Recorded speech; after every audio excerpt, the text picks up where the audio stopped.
Қайырлы күн достар. Бүгін сіздермен Pixoft және мен Мақсат. Бүгін біз сіздермен Шәкірт онлайн платформасына шолу жасайтын боламыз. Шәкірт онлайн платформасы жалпы бастауыш сынып оқушыларына қашықтан білім беріп оқытатын платформа болып табылады. Қазіргі таңда бұл платформада 20 мыңға жуық оқушылар тіркелген және де тұрақты білім алып жатыр. Ендеше осы платформаға шолуымызды бастайық. Шәкірт-онлайн.kz деп кірген бетте алғашқы басты бетіне өтеміз. Бұл жерде бірден көзге түсетін олимпиадаға қатысып 200 мың теңге жеңіп ал деген баннер көрсетілген. Яғни олимпиадаға шақырту баннер болып тұр. Астыңғы жағында уже сайттың басты беттері, сол жағында логотипі көрсетілген, ортасында сайттың менюлары көрсетілген, қандай страницалар бар екен, және де кіру батырмасы бар. Және де бірінші бетте офер көрсетілген. Осы платформа жайлы кішігірім видео ақпарат жайында видеосы бар. Және де кішігірім ақпараттар берілген осы жерде. Астына түсетін болсақ, екінші блокта осы компания қандай пәндерде сабақ оқытатыны жайында сабақтар көрсетілген. Сауат ашу, математика, дүниетану деген сияқты сабақтарды көргім келеді деген батырманы басу арқылы сабақтар бетіне өтіп кетеміз. Үшінші блокта бұл жерде бұлар тек қана бастауыш сыныптарына белгілі бір пәндермен сабақ өтіп қана қоймай, және де өздерінің жеке курстары бар. Мысалға қарайтын болсақ, бір курсты алатын болсақ, бұл жерде курстың баннері бар, курстың тақырыбы, және де сол курстың авторы кім өтеді дегендей. Толығырақ оқу деген батырманы басатын болсақ, сол курстың бетіне өтіп, толық ақпарат ала аламыз. Қазір оны алда қарастыратын боламыз. Астында курс артықшылықтары жайлы ақпарат берілген. Және де осы қандай тиімді пакет таңдау керектігі туралы да видео жөнінде ақпарат көрсетілген. Және де өздерінің осы сабақтарын қалай өту жайында 3 түрлі пакетке бөліп көрсеткен. Өздеріңізге ыңғайлы пакетті таңдап сатып ала аласыздар. Және де өздерінің ұстаздары туралы ақпараттар көрсетілген. Соңғы блоктарда сұрақ жауап көрсетілген, яғни көптеген сұрақтарға жауап ала аласыздар осы жерден. Ең соңғы блок футер блогы. Бұл жерде байланыс номері көрсетілген, жалпы адресі көрсетілген, почтасы көрсетілген, осы компанияның қай жерде орналасқаны жайында адресі, және де YouTube және Instagram желілері көрсетілген. Басты бетке қайта оралатын болсақ, курстар дегенді басатын болсақ, біз жаңа курстарды бетіне өтеміз. Бұл жерде толығырақ оқуды бассақ, міне осы курс жайлы толық ақпарат ашылады. Бұл жерде курстың тақырыбы көрсетілген. Бұл курс тегін екен, яғни бұл курсты тегін оқи алады оқушылар. Курсты кім жүргізеді, курстың авторы жайында ақпарат көрсетілген. Және де курстың сабақтары міне осылай тұр.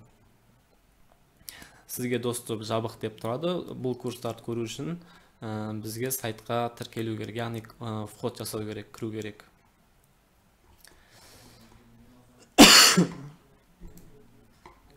Ендеше кіріп көрейік. Осы платформаға кіру үшін кіру батырмасын басамыз. Сабақтарды көру немесе курстарды көру деп тұр. Сабақтарды көру дегенді басатын болсақ, кіру бетіне жібереді. Осы жерден логин жазамыз. Логин яғни ол біздің номер. Және де астына құпия сөзді жазамыз. Сосын кіру батырмасын басатын болсақ, тағы да таңдауға жібереді. Сабақтарды көру немесе курстарды көру. Сабақтарды көруді басатын болсақ, міне мұнда көрсетілген 1-ші сынып, 2-ші сынып, 3-ші сынып, 4-ші сынып және 0-ші сыныптарға арналған сабақтары бар. 1-ші сыныпты ашатын болсақ, міне математика бойынша, сауат ашу бойынша, ағылшын тілі бойынша, орыс тілі бойынша, жаратылыстану, дүниетану бойынша пәндер бойынша сабақтары бар. Бізге қазір доступ ашылған 2 пән болып тұр, математика және сауат ашу. Ал қалған пәндерге доступ жабық деп тұр. Біз бұларды көре алмаймыз.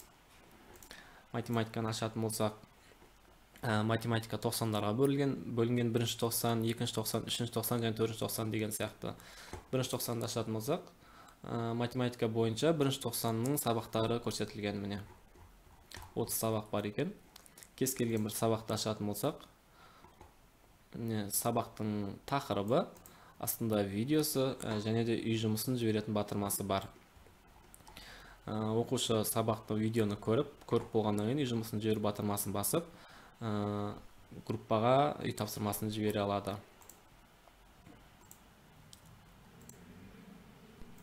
Артқа оралатын болсақ, екінші сынып бойынша да дәл осылай. Үшінші сынып осылай сыныптарға бөлінген. Енді біз сабақтарды көрдік, енді курстарды көрейік. Ол үшін басты бетке қайта ораламыз.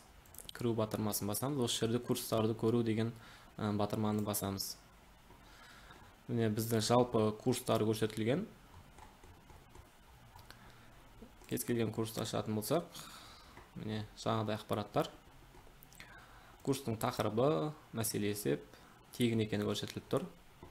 Курстың авторы, курс сабақтары міне.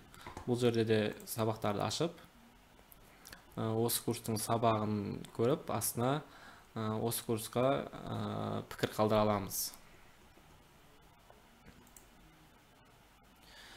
Жалпы бұл платформаның әкімшілік бөлімі бар, яғни административная панель деп аталады. Ол жақтан бұлар, яғни курстарды, сабақтарды, жалпы олимпиадаларды барлығын қоса алады, яғни бізге жүгінбейді. Барлық управление өздерінің қолында. Сіздерге өкінішке орай админ бөлімін көрсете алмаймын. Если сіздерге қызық болса, админ бөлімі қалай жұмыс жасайтыны бізден байланыстарыңыздар болады. Бізде осы видеоның астында инстаграмымыз, сайтымыз көрсетілген. Сол жаққа заявка қалдырсаңыздар, сіздермен байланысып, жалпы админканың қалай жұмыс жасайтынын сіздерге көрсете аламыз. Ары қарай жалғастырайық. Және де бұл платформада олимпиада қатысып, жүлделер жеңіп алса болады. Ол үшін қатысу деген батырманы басып, олимпиада бетіне өтеміз. Олимпиада бетінде жалпы ақпараттар көрсетілген. Қандай олимпиада, қай сыныптардың арасында жүреді деген сияқты.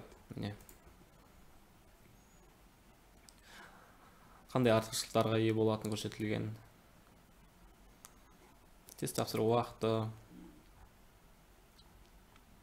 Және бұл олимпиадаға қатысып, диплом жеңіп алуға болады оқушылар. Бірінші дәрежелі, екінші дәрежелі, үшінші дәрежелі.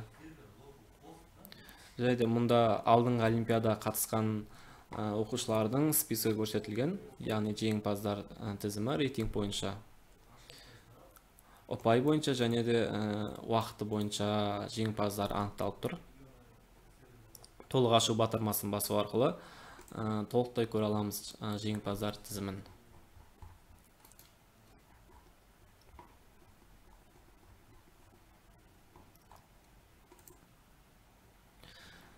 Қатысамын деген батырманы басатын болсақ, пәнді таңдау бетіне өтеміз. Қазір бізде бір ғана пәннен болып жатыр екен олимпиада, ол яғни математика пәні. Таңдауды басып, қазіргі таңда қосылып тұрған сыныптардың олимпиадасын көрсек болады. Бірінші сынып, екінші сынып, үшінші сынып, төртінші сынып. Яғни бізге доступ жабық. Олимпиаданы сатып алу үшін шәкірт онлайн менеджерлермен байланыстырып, төлем жасау арқылы сіздер олимпиадаға қатыса аласыздар.